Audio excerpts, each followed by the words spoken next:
Чували ли сте за актинична кератоза? Вероятно някой от вас да, а по-голямата част не. Действителност не е много популярен термин, но дерматологията е сравнително често срещано. Какво представляват актиничните кератози? Обикновено те се определят като едни груби твърди корички, които се получават в зоната на лицето или понякога по темето, особено при мъже, при които няма много коса. Пряката връзка за тяхната поява е натрупвано в годините излагане на слънце.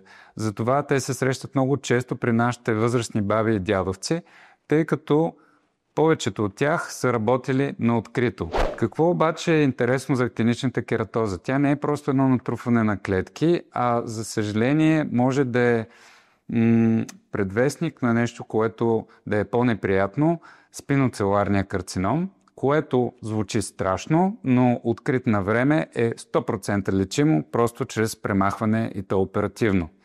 Така че актиничните кератози не са за подценяване и когато имате някои груби ранички или корички по главата, непременно посетете дерматолог. Има лесен начин за тяхното отстраняване и контролирането им, за да не се случи по-неприятното карцином, който така или иначе може да доведе до по-неприятни последствия.